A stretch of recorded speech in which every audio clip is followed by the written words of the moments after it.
주님께서 승천하시기 전에 성신께서 너희에게 임하시면 너희가 권능을 받고 예루살렘과 온 유대와 사마리아와 땅끝까지 이르러 내 증인이 될 것이라 말씀하셨습니다. 9장까지는 주님의 복음이 예루살렘, 유대 그리고 사마리아 지역에 전파되는 것이 기록되었는데, 이제 10장부터는 경계가 넓어집니다. 로마로 가서 복음을 전하는 건 아니지만 로마 사람에게 복음을 전한 이야기가 10장에 기록되어 있습니다. 그리고 10장에서는 고넬료와 그의 집에 성신께서 임하셨는데, 그 사건은 사도행전 2장에서 예루살렘에 있었던 것과 같은 현상이라는 것을 알 수 있습니다. 주님께서 이스라엘 백성을 신약의 교회에 받아들이신 것처럼 이방인인 고넬료와 그의 가정을 교회에 받아들이신 이야기가 기록되어 있습니다. 그리고 더 나아가서는 이제 이방인들에게 적극적으로 나아가서 소아시아 지역에 있는 이방인들에게 복음을 전하는 이야기가 사도행전 뒷부분에 나옵니다. 오늘은 10장 앞부분을 공부하려고 하는데요, 여기에서는 고넬료와 그의 가족이 신약의 교회에 가담한 이야기가 기록되어 있습니다. 그렇지만 고넬료의 이 이야기를 기록했다 해서 고넬료가 이방인 가운데에서 예수를 믿은 첫 번째 사람이라고 단언할 수는 없습니다. 왜냐하면 이미 안디옥에 핍박을 받았을 때 사람들이 안디옥에 가서 복음을 전했고 안디옥의 이방인들에게 복음을 전했었습니다. 그리고 다메섹에 바울이 갈 때에도 그 비슷한 핍박받고 흩어진 사람들이 전하는 그러한 일들이 있었기 때문에 고넬료가 첫 번째 이방인 신자다 이렇게 말하는 건 무리한 일입니다. 누가 1등이냐 누가 2등이냐 그건 하나님 보실 때 중요한 건 아닙니다. 지금 로마 사람인 로마의 백부장과 그의 가족을 주님께서 교회에 받아들이신 사건을 중요한 것으로 주님께서 기록해 두신 겁니다. 에디오피아 내시는 어떤가요? 그가 유대인일 수도 있지만 이방인일 수도 있습니다. 그럼 그 사람이 이방인 가운데 1등 신자라고도 말할 수도 있습니다. 거기에는 성경에서 누가 1번이냐 2번이냐 하는 것보다 하나님께서 어떤 일을 행하셨냐 하는 것이 중요합니다. 그렇기 때문에 제가 성경을 읽기 전에 물어봤죠. 고넬료라는 이름이 사도행전 10장에 몇 번 나오는지, 그리고 어디까지 나오고 뒤에는 나오지 않는지 그걸 여러분에게 물으셨는데요. 그렇게 그거 이유는 사도행전 10장을 읽을 때 고넬료에게 초점을 맞추면 요점에서 살짝 벗어난다는 겁니다. 제가 센 것으로는 고넬료 이름이 8번 나옵니다. 8번 나오는데 베드로가 설교를 시작한 그 다음부터는 고넬료의 이름이 싹 빠집니다. 앞에 이야기에서 31절까지 나오고 뒤에 베드로의 설교에서는 고넬료의 이야기가 나오지 않습니다. 이름이 안 나오고요. 11장에서 베드로 사도가 고넬료 집에서 있었던 일을 유대 신자들에게 이야기를 하는데, 예루살렘의 교회에 이야기를 하는데 거기서도 고넬료라는 이름이 안 나옵니다. 그리고 사도행전 15장에 예루살렘 회의 때 베드로가 나를 통하여 다른 사람에게 복음을 전했다는 이야기할 때에도 고넬료라는 이름을 언급하지 않습니다. 그런 방식은 성경을 읽을 때 고넬료라는 사람을 중심으로 읽으면 요점에서 살짝 벗어난다는 것을 암시해 주는 것으로 볼 수 있습니다. 그러면 10장, 11장에서 반복되고 강조하는 것은 무엇입니까? 그건 베드로가 본 환상입니다.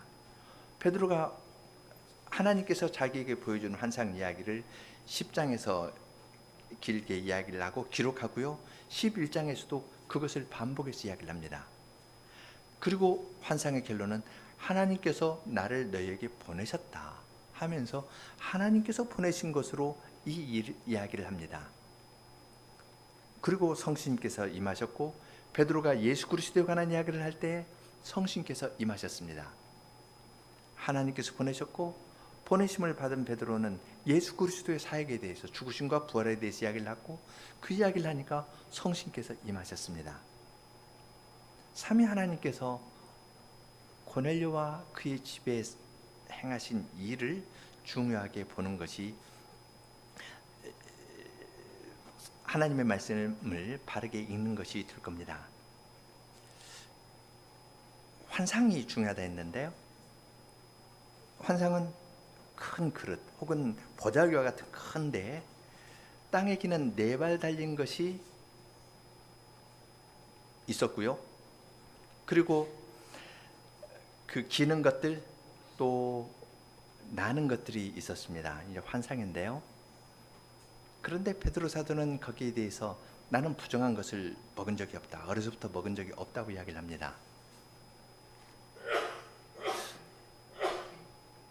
그 환상에서 생각할 점은 2가지입니다.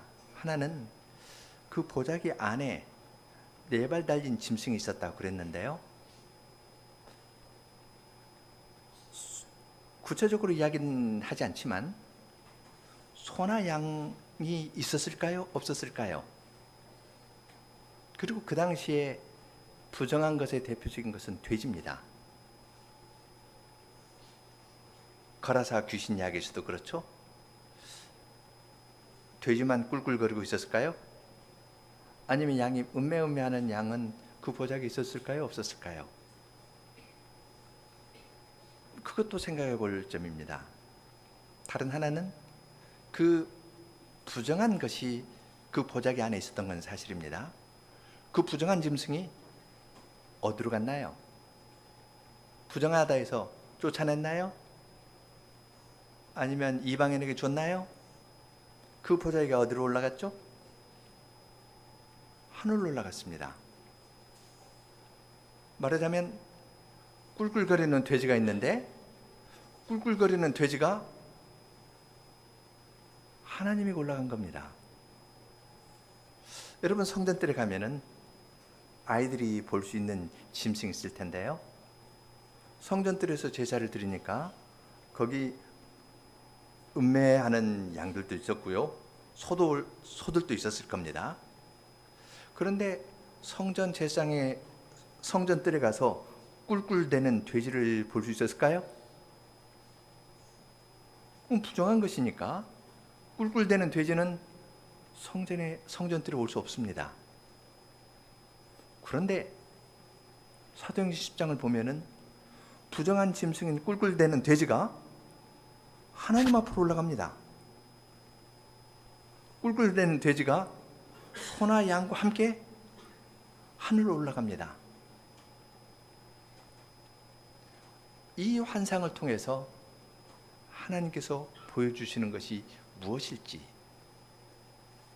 성경에 5번 기록되면 5번 중요하게 보고요, 1번 기록되면 1번 봐야 되고, 그렇게 기록되는 것에 따라서 봐야 되는데, 이 환상의 내용이 반복되니까 환상의 내용에 초점을 맞추어서 사도행전 10장을 읽는 것이 자연스럽고 좋을 겁니다. 그런 큰 그림을 생각하면서 이제 조금 더 살펴보겠습니다. 제가 베드로가 본 환상을 말씀드렸는데 10장에는 환상이 2가지 나옵니다. 고넬료가 본 환상이 한 번 있고요, 베드로가 본 환상이 있습니다. 2 환상인데 베드로가 본 환상은 11장에도 나와서 더 강조해서 말씀을 드렸는데, 고넬료가 본 환상도 그 2번 반복되어서 나옵니다. 그러니까 이것도 주목해서 볼 필요가 있습니다. 가이사랴에 고넬료라는 사람이 있었는데 그는 군대 백부장입니다. 그 군대는 이달리아데라 하는 그러한 군대의 백부장입니다. 군대 부대에도 이름이 있죠. 청룡부대니 뭐 백마 부대니 하는 식으로 우리나라 부대도 이름 있는 것처럼 여기 이탈리아대라 하니까 아주 로마인들로 구성된 정예 부대라는 것을 알 수 있습니다. 그는 경건하여 온 집으로 더불어 하나님을 경외하고 백성을 많이 구제하고 하나님께 항상 기도한다고 이야기를 합니다. 다른데 파견된 군인들의 삶을 생각하면은 이건 예외적입니다. 보통 군인들이 다른데 파견 가면은 식구로부터 떠나 있기 때문에 그쪽 현지인들하고 혼인해서 살든지 뭐 첩을 데리고 살든지 마음대로 방탕하게 지내는 일들 많았는데요. 이 사람은 가족과 함께 살았고요. 그리고 거기에서 하나님을 경외하는 데로 들어갔습니다. 온 집으로 더불어 하나님을 경외하고 백성을 많이 구제한다 했는데 이 백성은 유대인들일 겁니다. 유대인 회당에 가서 하나님의 말씀을 배우기도 하고 그리고 그들을 구제하고 항상 유대인의 규례에 따라서 기도를 하는 사람이었습니다. 여기 보면 제9시 기도하는 시간이라 했는데 제9시는 유대인들이 기도하는 시간입니다. 베드로 사도도 미문에 올라갈 때 제9시 기도하는 시간에 올라갔습니다. 그것은 제9시 하면은 요즘 오후 3시입니다. 오후 3시여서 성전에서는 저녁 소제를 드리는 준비를 하고 소제를 드리는 그러한 시간인데 그때 성전에서 소제를 상번제를 드릴 때 번제도 드리고 소제도 함께 드렸지 않습니까? 그러면 성소에서는 분향을 했죠. 그럴 때 다른 데 있는 사람들도 성전을 향해서 기도를 합니다. 다니엘이 바벨론 포로에 끌려가서도 예루살렘 성전을 향하여 그 시간에 기도를 한 겁니다. 아침 저녁으로 하고 또 낮에도 하기도 했습니다. 그래서 하루에 3번 기도를 했는데요. 정오 밥 먹을 때 기도를 했는데 아마 베드로가 12시에 기도한 것도 다니엘이 하루 3번 기도한 것과 비슷한 그 전통에 따라서 기도한 것이 아닌가 생각합니다. 그런데 여기서 이제 경건하고 하나님을 경외했다라고 이야기가 되는데 여기에서 하나님을 경외한다는 것은 그의 마음을 이야기하는 말도 될 수 있지만 하나님을 경외하는 자라는 집단을 이야기할 수도 있습니다. 이방인들이 유대교회에 들어오는데 구약의 교회에 들어오는데 하나님을 경외하는 사람이라 해서 관심을 갖고 회당에서 참석하는데 완전한 회원이 아닌 경우로 머물러 있을 때 하나님을 경외하는 자 그런 말로 불렸습니다. 더 나아가서 할례를 받고 유월절 잔치에도 참여할 수 있는 사람은 개종자가 되는 겁니다. 이 점에서 고넬료는 개종자는 아니었고 하나님을 경외하는 사람이었습니다. 11장에 보면은 내가 무할례자의 집에 들어가서 함께 먹었다 그렇게 말한 걸 보면은 고넬료는 마음으로 하나님을 경외했지만 그는 개종자는 아니고 세례를 받고 요즘식으로 하면 세례를 받고 교회에 들어온 사람은 아니고 하나님을 경외하는 사람으로 요즘 말로 하면은 요리문답반에서 공부하는 그런 정도의 사람이었다는 것을 알 수 있습니다.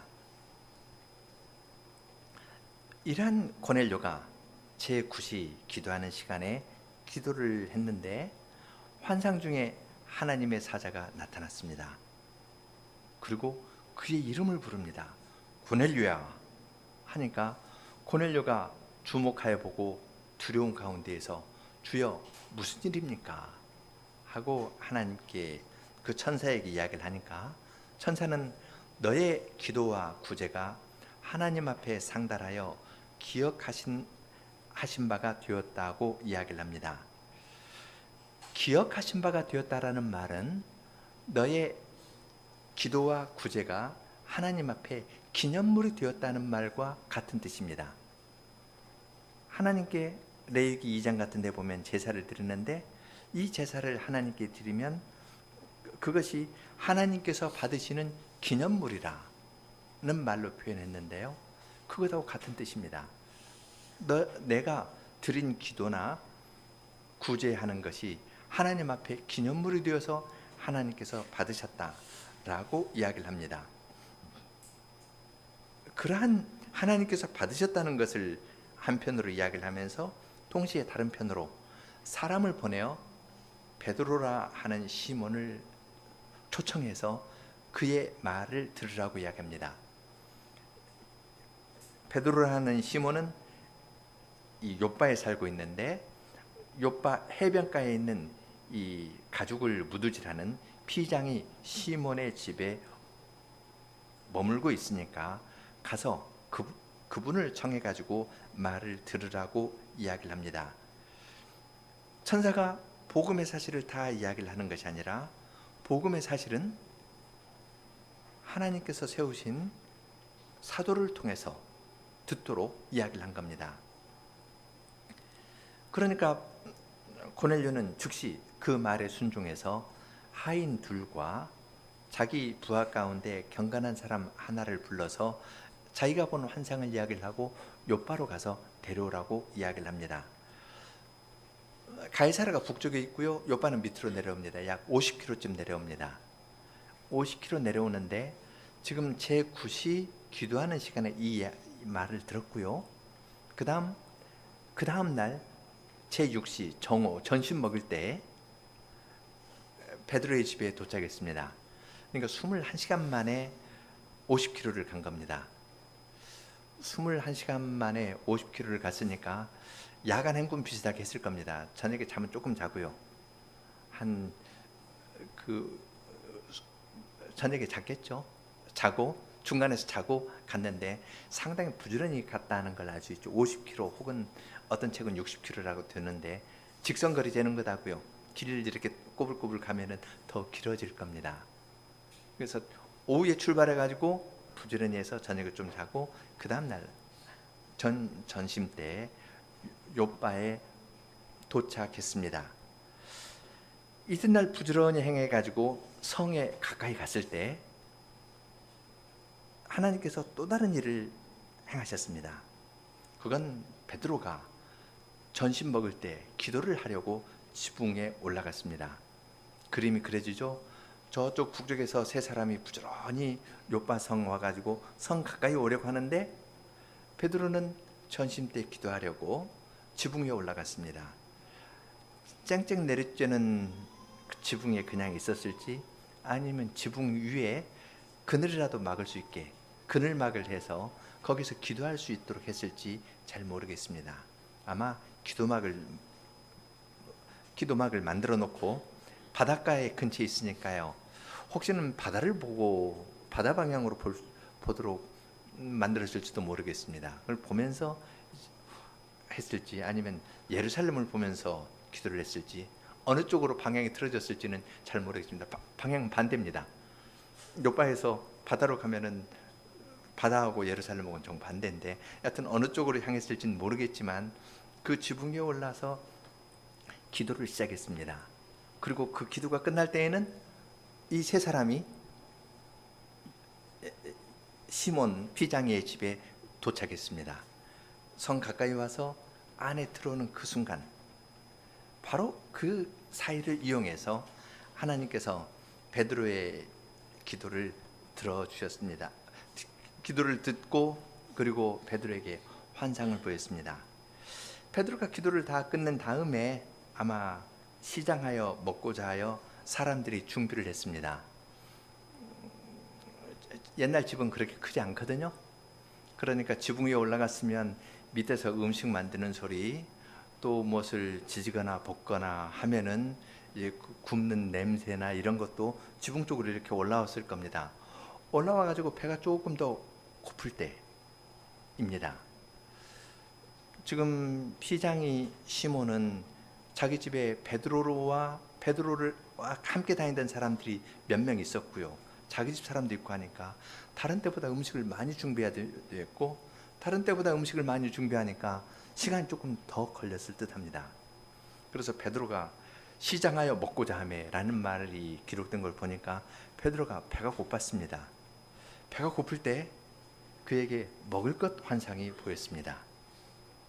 먹을 것 환상은 하늘에서 그릇이 내려오는데 하늘이 열렸습니다.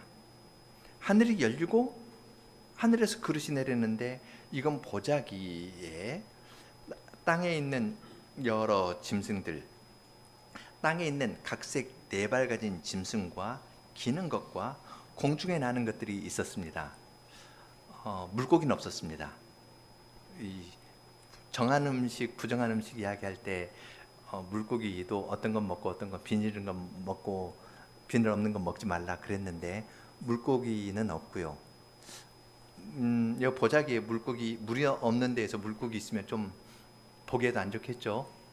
물고기는 없고 지금 네 발 가진 짐승들, 그리고 기는 것들, 그리고 하늘에 나는 것들, 그러한 것들이 있었습니다.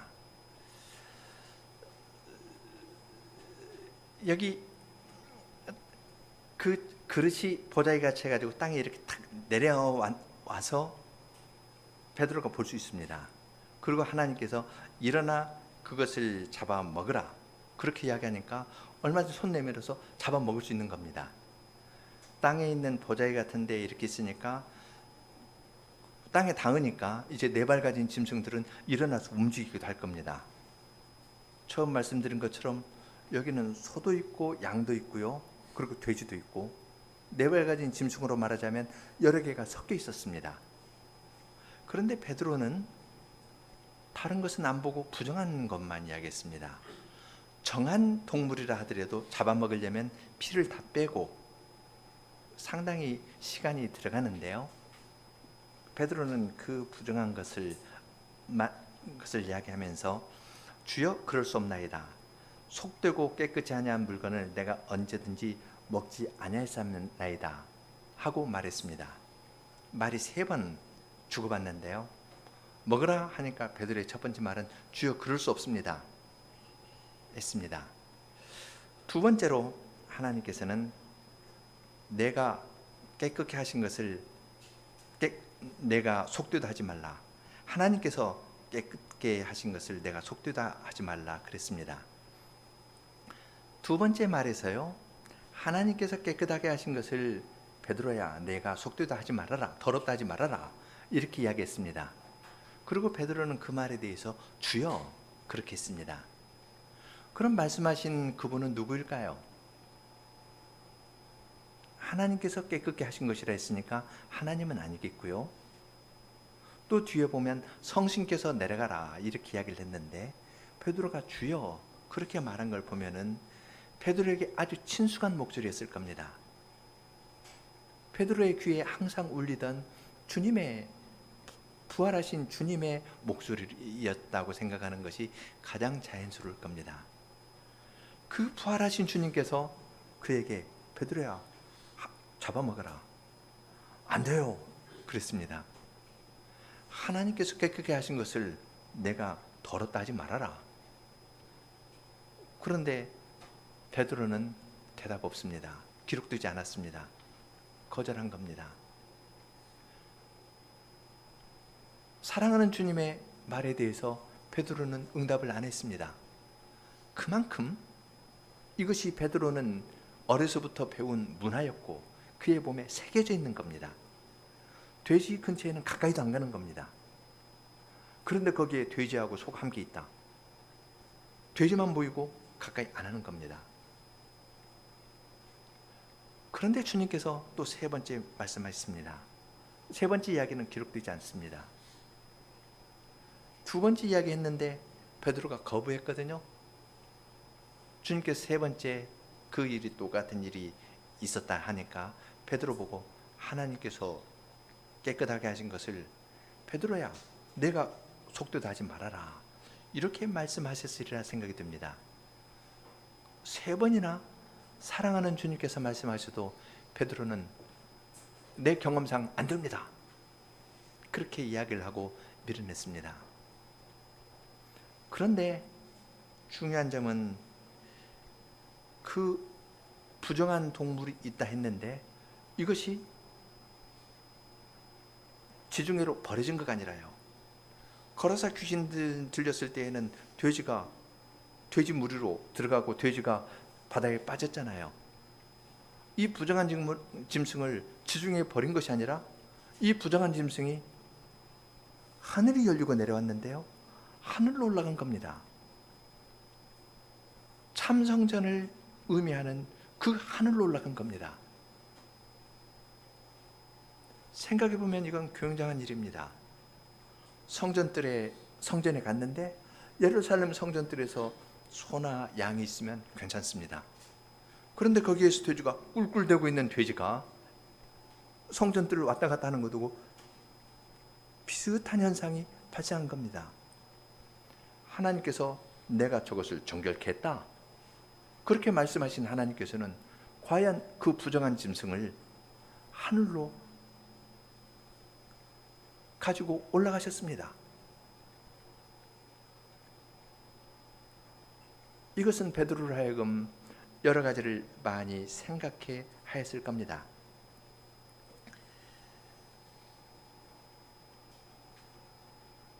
하나님께서 저 부정한 짐승을 깨끗하게 했다는 것은 무슨 의미일까?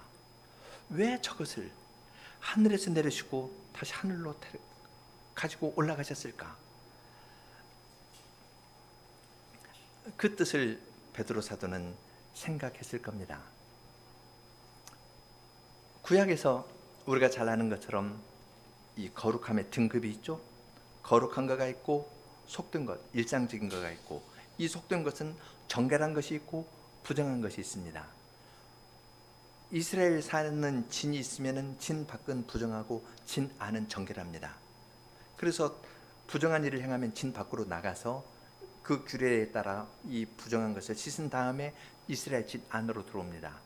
이스라엘 진 안에서도 진 중앙에 있는 성전은 거룩합니다. 이것은 아무나 갈 수 있는 것이 아니고 성전들은 레위인이 가고 성소는 제사장이 가고 주정소는 1년에 한 번 대제사장이 갑니다. 그렇게 해서 거룩함의 등급이 있어가지고 사람들을 하나님께 더 가까이 나오도록, 하나님께 가까이 나오도록 이끌어 불러들이시는 것이 핵심인데, 하나님께서는 자기가 부정하다 하고 어려서부터 먹어보지도 않고 손대지도 않은 그것을 하나님 앞으로 받아들이신 겁니다. 이것이 무슨 일일까? 베드로는 깊이 생각하지 않을 수 없었습니다. 17절 보면은 베드로가 본 바 환상이 무슨 뜻인지 속으로 깊이 숙고하고 있었습니다. 17절부터 20절까지 보면요, 이것도 아주 생동감 있게 묘사되어 있습니다. 베드로가 본 바 환상이 무슨 뜻인지 속으로 의심하고 있는데, 마침 고넬리에 보낸 사람이 시몬의 집에 찾아 문 앞에 서서 불러 말합니다. 베드로라는 시몬이 여기 살고 있습니까? 여기 머물고 있습니까? 베드로는 지붕에 있습니다. 그 말 들었겠죠. 자기 찾는 소리, 문 앞에서 자기 찾는 소리를 방 안에 있으면 안 들을 수 있는데 지붕에 있으니까 들었을 겁니다. 보통 때 같으면은 나 여기 있어요, 당신들 누구세요? 그렇게 말하면서 나갈 만한데 19절 보면은 베드로는 거기에 반응할 생각이 없습니다. 베드로가 그 환상에 대하여 생각할 때 밑에서 두드리고 자기 이름 부르는데 나갈 생각 안 하고요, 19절에서 그 환상에 대해서 생각합니다. 이거 무슨 뜻일까? 왜 이렇지? 왜 이렇지? 그런 생각을 할 때 하나님의 성심께서 말씀하십니다. 두 사람이 너를 찾으니 일어나 내려가 의심치 말고 함께 가라. 내가 저희를 보내었다. 그렇게 이야기합니다. 보냈으니까, 이방인을 보냈으니까 이방인하고 함께 가라는 겁니다. 의심치 말고 내려가라. 왜 그랬는지 이것저것 따지지 말고 그 사람들과 함께 가라고 이야기를 했습니다. 이제 이 점에서 레위기의 말씀을 생각해 보는 것이 필요한데요, 부정한 동물에 관한 규례를 주님께서 내려 주신 것은 이방인의 풍습을 따르지 말라는 의미가 있습니다. 왜냐하면 많은 경우 식사를 하면서 교제가 형성되면서 그쪽으로 넘어갈 수가 있거든요. 그래서 레위기 20장 23절부터 26절까지 한번 보겠습니다.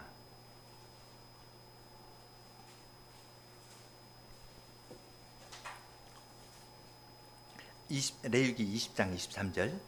너희는 내가 너희 앞에서 쫓아내는 족속의 풍속을 좇지 말라. 그들이 이 모든 일을 행함으로 내가 가증히 여기노라. 내가 전에 너희에게 이르기를 너희가 그들의 땅을 기업으로 얻을 것이라. 내가 그 땅 곧 젖과 꿀이 흐르는 땅으로 너희에게 주어 유업을 삼게 하리라 하였노라. 나는 너희를 만민 중에서 구별한 너희 하나님 여호와라. 너는 짐승의 정하고 부정함과 새의 정하고 부정함을 구별하고 내가 너희를 위하여 부정한 것으로 구별한 짐승이나 새나 땅에 기는 곤충으로 인하여 너희 몸을 더럽히지 말라. 너희는 내게 거룩할지니라. 이는 나 여호와가 거룩하고 내가 또 너희로 나의 소유를 삼으려고 너희를 만민 중에서 구별하였다고 기록합니다. 앞에서는 이방인의 풍습을 따르지 말라. 바로 이어서 그 다음 문단에 짐승을 정한 것 부정한 것 나누었다, 그렇게 이야기합니다. 먹을 수 있는 짐승과 먹지 못할 짐승을 나누는 것은 이방인의 풍속을 따르는 것하고 딱 붙어 있는 겁니다. 그래서 유대인들은 음식의 차이가 있기 때문에 이방인들과 교류하는 것을 피했습니다. 이 말은 내가 유대인으로서 정한 음식을 잘 준비해서 이방인을 초청해 가지고 교회로 부르는 것을 금했다는 말은 아닙니다. 반대로 내가 이방인의 음식인들이 주는 것을 먹고 이방인 쪽으로 떨어지는 것을 금한 것이지, 그 사람들을 신앙으로 불러오는 것을 금한 건 아닙니다. 그 사람들의 행습이나 이러한 것을 따라가지 않도록 하려고 이 정한 짐승, 부정한 짐승에 대한 규례를 주셨다고 지금 여기에서 가르쳐주고 있습니다. 그런 규례를 주신 하나님께서 지금은 그 보자기에 4발 달리는 짐승 다 있었거든요. 부정한 것만 있었던 거 아닙니다. 그 보자기에 정한 짐승, 부정한 짐승 함께 있고, 그 부정한 짐승은 자기는 손대가 안 됐다 했는데 그걸 하나님께서 정하셨다면서 하늘로 끌어올리셨습니다. 달리 말하면 이방인과 유대인에는 구별이 있고, 이 사람들 올려 해도 경건한 자들, 이쪽 한 모퉁이 인정해 주는 거예요. 할례 받으면 개종자들을 하더라도 본토 유대인같이 대우는 못 받습니다.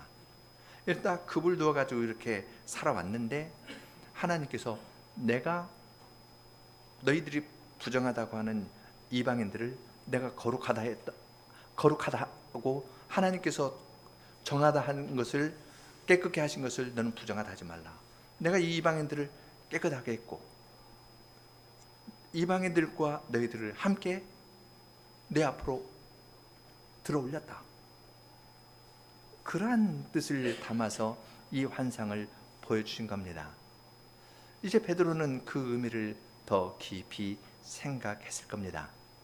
그러나 지금은 그 의미를 몰라도 순종해야 됩니다. 어떤 의미를 내가 다 알아서 순종하는 건 아닙니다. 성신께서 가라 그랬습니다. 의미를 더 아는 건 순종하고 살아가면서 더 알아가는 거지, 내가 다 알아서 순종한다면은 내가 중심입니다. 이 환상의 의미는 베드로는 고넬료의 집에 가서 성신께서 임하시는 것을 볼 때 더 깊이 알았을 겁니다. 그걸 단추하면서 11장에서 이야기하면서 더 알았겠고 15장 예루살렘 회의에서 이야기를 하면서 그 의미를 더 깊이 알아갔을 겁니다. 주님의 말씀을 따라 가지고 이제 베드로는 그 사람들을 만났습니다. 이방인들인데 만난 겁니다. 그들에게 내가 너희의 찾는 사람인데 무슨 일로 나에게 왔느냐 묻습니다. 그러니까 저희가 자기 주인인 고넬료에 대해서 소개합니다. 의인이고 하나님을 경외하는 사람이고 유대 온 족속이 칭찬하는데 거룩한 천사의 지시를 받아 선생님을 초청했습니다. 그렇게 이야기를 하니까 베드로가 그럼 여기에서 머물고 내일 가자 해서 함께 머물고 그 다음 날 욥바 두어 형제도 함께 갔습니다. 욥바 두어 형제라고 했는데 11장에 가면 6명이 함께 갔습니다. 베드로 사도가 11장 12절 보면은 그 6형제를 그 11장 12절에 성신께서 내게 명하사 아무 의심 말고 함께 가라 하시매 이 6형제도 나와 함께 가서 그 사람의 집에 들어갔다 그랬습니다. 베드로와 함께 다니던 사람들이 있는데 이 사람들 증인으로 함께 간 겁니다. 그리고 이 사람들이 예루살렘까지 가서 고넬료 집에 있었던 일에 대해서 두세 증인이 아니라요, 배가 되는 6명의 증인이 이 일에 대해서 증언을 하도록 하였습니다. 왜냐하면 베드로 사도는 이 일이 매우 중요하기 때문에 두세 명의 증인 가지고는 안 된다. 그래서 6명, 욥바 두어 형제에다가 자기하고 함께 다니던 사람들 내서 6명이 함께 갔고요. 욥바에서 왔던 하인 둘하고 군인 하나면 셋, 베드로 하면은 10명이 될 겁니다. 10명의 사람이 그 다음날 아침에 출발해가지고 이제 고넬료의 집까지 갔습니다.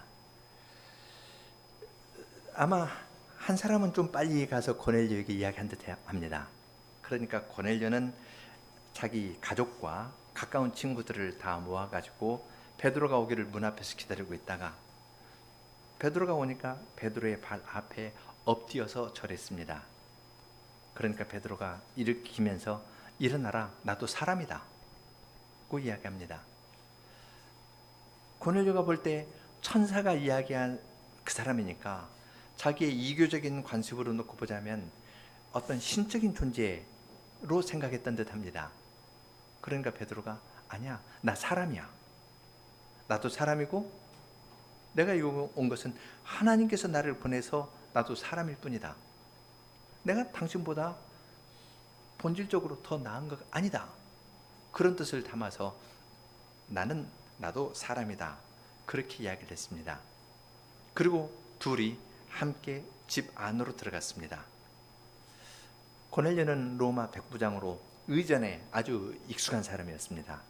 집안에 귀한 손님 오니까 먼저 와서 문 앞에 와가지고 맞이하는데 보통 맞이하는 것가 아니라 최고로 존경을 표했습니다. 그러나 베드로는 여기서 주인은 당신도 아니고 나도 아니고 하나님이다. 나도 사람이다 하면서 그를 일으켜서 서로 이야기를 하면서 집 안으로 들어갔습니다. 많은 사람들이 와 있는 것을 보고 베드로가 말합니다. 유대인이 이방인과 교제하는 것은 일상적이지 않다. 우리 관습에서 어긋난다는 것은 여러분도 알고 있지 않습니까? 그렇게 말합니다. 이방인들도 다 아는 이야기입니다.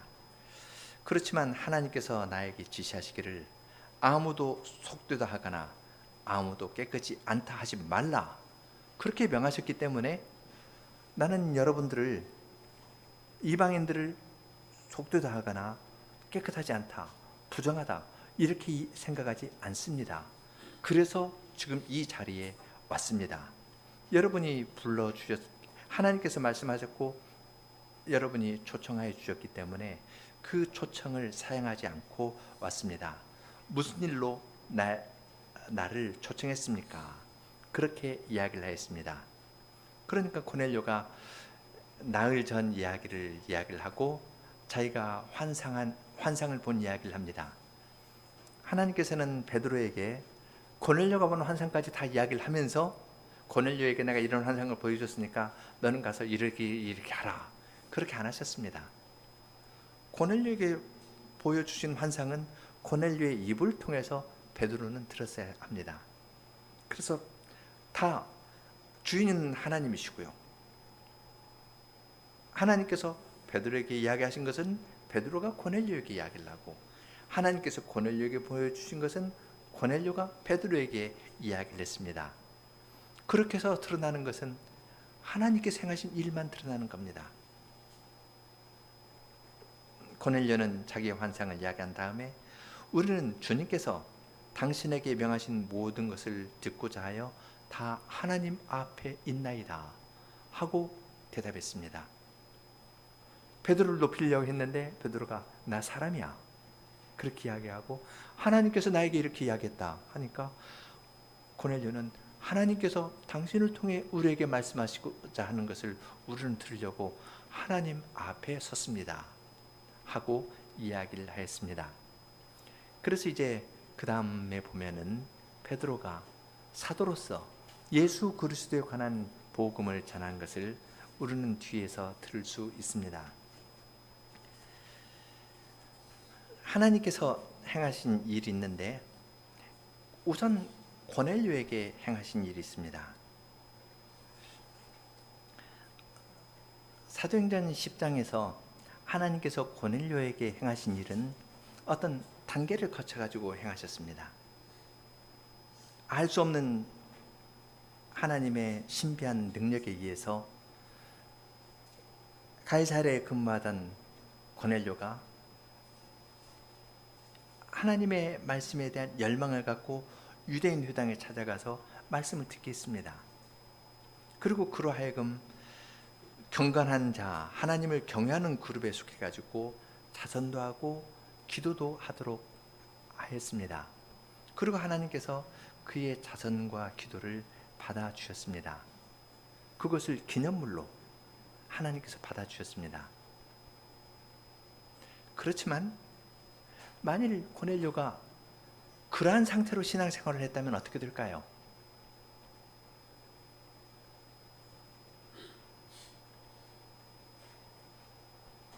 그의 영혼이 자유롭게 되고 그리스도를 아는 데까지 이르게 됐을까요?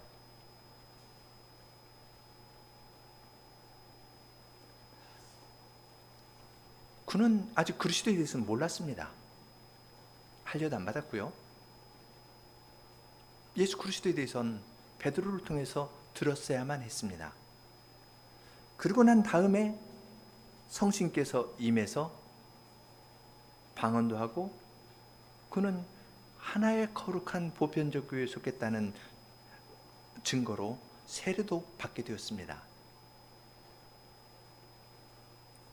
이 말은 이걸 지적하는 중요한 이유는 고넬료가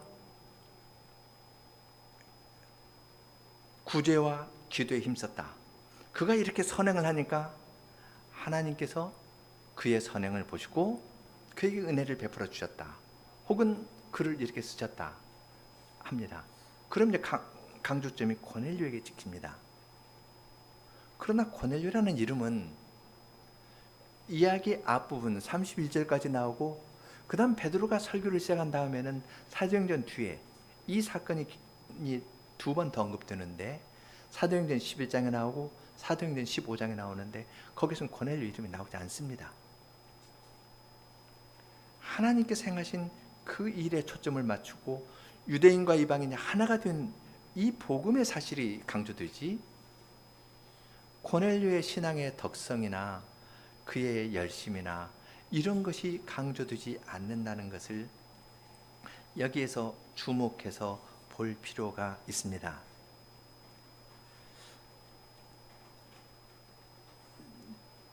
오히려 사도행전 11장이나 15장 보면은 베드로의 설교로 말미암아 고넬료가 구원받았다고 이야기합니다. 그가 너와 내 온 집에 구원 얻을 말씀을 너에게 이룰 것이다. 고넬료가 그렇게 말합니다. 그리고 15장에서도 마음을 아시는 하나님이 우리에게와 같이 저희에게도 성신을 주어 증언하시고 믿음으로 저희의 마음을 깨끗게 하사 저희와 우리나 분간치 아니하셨다 하면서 복음 말씀을 듣고 믿어서 고넬료가 구원받은 것으로 이야기를 합니다. 하나님께서 고넬료에게 단계 그를 인도해 가지고 거룩한 보편적 교회에 속하게 하셨습니다. 그 사실을 중요하게 보면서 이 단계는 이 단계로 의미가 있고 그 다음 단계는 그 다음 단계 이렇게 각각 봐야지 그렇지 않고 한 단계에 딱 집중해서 열심을 강조한다든지 하면은 하나님께서 행하신 일을 놓치는 셈이 됩니다.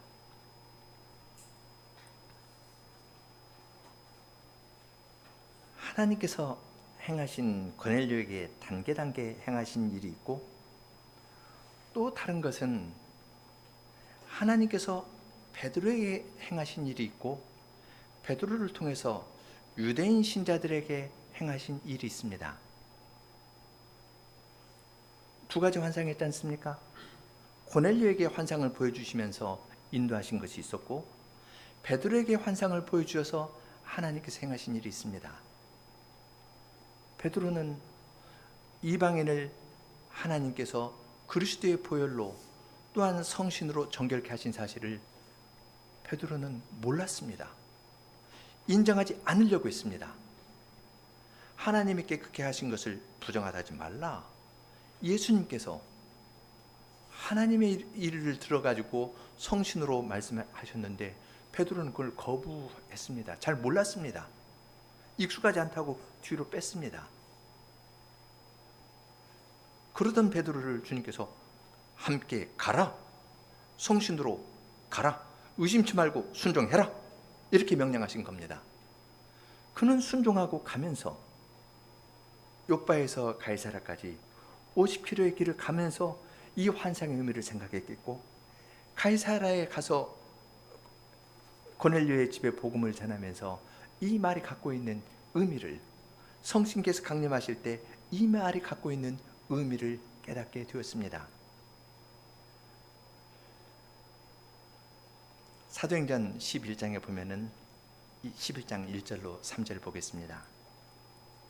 유대에 있는 사도들과 형제들이 이방인도 하나님의 말씀을 받았다함을 들었더니 베드로가 예루살렘에 올라갈 때 할례자들이 힐난하여 가로되 내가 무할례자의 집에 들어가 함께 먹었다. 그렇게 이야기를 합니다. 하나님께서 고넬료의 집에 행하신 일이 있고 부정한 이방인을 그리스도의 보혈로 정결케 하신 일이 있지만 유대인들은 우리가 구원받은 방식하고 다르니까 하면서 잘라내려고 합니다. 이 할례자들이라지만 이 사람들 예루살렘 교회의 회원입니다. 교회의 회원들이 하나님께서 행하신 다른 일이 있지만 이걸 거부하고 밀어내고 있습니다. 그런 자를 위해서 주님께서는 이 환상의 이야기를 2번 기록하는 겁니다. 내가 그들도 정결케 했다. 그 보자기 안에는 4발 가진 각종 짐승들이 있었습니다. 꿀꿀이 돼지가 있었을 뿐 아니라 양과 소도 함께 있었습니다. 그들을 하나님께서 전부 하나로 두시고 하나로 하나님 앞으로 들어 올리셨습니다. 하늘이 열리고 내려왔고 그것이 전부 하늘로 올라가고 닫혔습니다. 주님께서 고넬료와 같은 이방 주인뿐만 아니라 이방인들에 비해서 나는 상대적으로 낫다. 그런 우월감을 가지고 있는 이러한 이방인 신자들, 유대인 신자들, 유대인이라 하지만 사실 실질은 이방인과 같은 그 사람들에 대해서도 주님께서 그들을 정결케 해주시는 겁니다. 그들을 주님께서 다 하나로 불러서 하늘에 들어 올리셨습니다.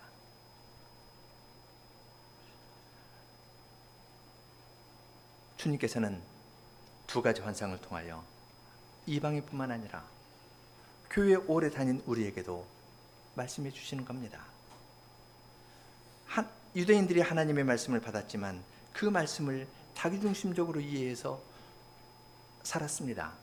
마찬가지로 우리도 주님의 말씀을 잘 배우는 교회에 들어왔다 하는데 나는 이 교회 오기 전에 김홍준 목사님 책을 몇 권 읽었고 그렇게 해서 이렇게 교인이 되었으니까 이 교회 개혁교회 교인이 되려면 적어도 김홍준 목사님 책 몇 권 읽어야 된다.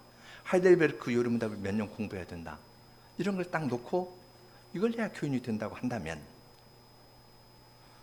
이건 할례파 유대인들이 했던 것과 똑같은 태도입니다. 정도에 있어서 차이가 있다 하더라도 똑같은 겁니다.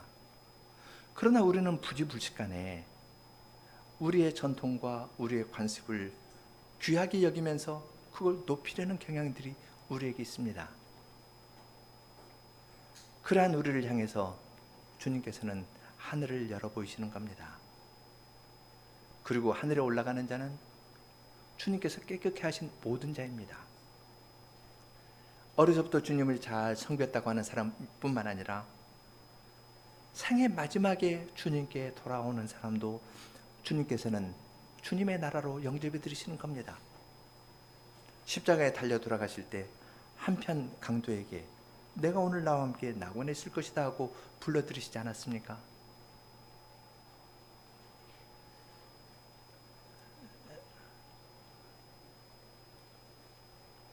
내가 고넬료와 같은 혹은 베드로와 같은 환상을 보지 않았습니까? 이 말씀은 나하고 상관없다. 그렇게 말할 수 없습니다. 이것을 기록해 두셨고 이 기록된 말씀을 교회에서 전하게 하시고 성신 하나님께서 그것을 사용해서 우리 마음을 비춰보십니다. 그러면서 우리 모두를 주님께서 만드신 거룩한 산으로 인도하십니다. 그것이 우리의 최종 목적지이고 그 최종 목적지가 거룩한 산에 거하는 그 최종 목적지가 우리의 삶을 결정합니다. 함께 시편 15편 부르겠습니다.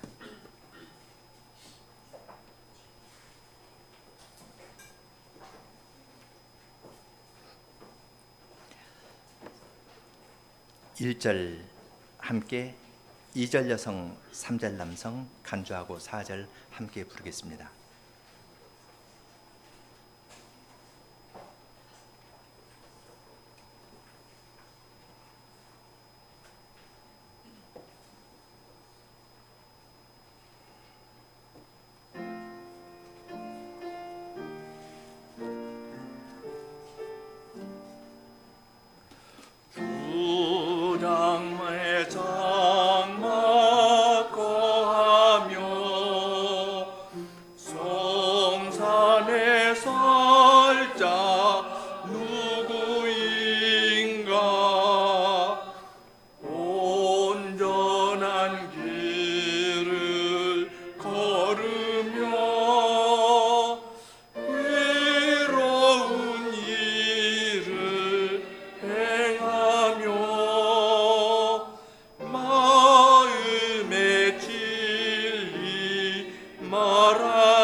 거룩하신 주님, 오늘도 저희들에게 자비를 베풀어 주셔서 하늘의 문을 열고 주님의 성신님으로 하늘의 말씀을 저희들에게 들려주셔서 감사합니다. 저희들은 주님의 말씀을 배운다 하면서도 그것으로 저희 자신을 포장하고 자기를 높이고 다른 사람을 극히 허는 그러한 자들입니다.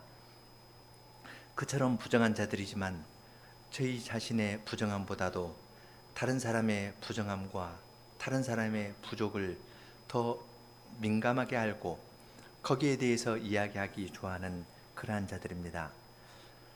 그렇지만 주님께서는 그러한 저희들에 대하여 내가 깨끗하다 한 것을 너희는 부정하다 하지 말라 하시면서 스스로에 대해서도 그리스도의 복음 안에서 저희를 의롭다 선언하여 주신 이 복음의 사실을 저희들에게 깨우쳐 주고 하늘의 문을 열고 하늘의 말씀을 들려주심으로써 저희들이 그리스도와 함께 하늘에 앉혔다는 이 복음 진리를 또 저희들에게 들려주시니 감사합니다. 사람으로서는 참된 통일을 이룰 수 없지만 주님의 복음의 능력으로 이방인과 유대인을 한 몸으로 만드시고 둘 사이에 있는 장벽을 헐고 하나로 만드신 주님의 능력은 오늘도 여전히 저희 안에서 작용하는 줄을 아오니 계속하여 저희들에게 이러한 말씀을 내려주셔서 그 말씀으로 말미암아 저희가 마음에 위로를 얻고 확신을 얻고 더욱 주님을 사랑하고 형제를 사랑하는 사람들이 다 되게 하여 주시옵소서. 예수님 이름으로 기도합니다. 아멘.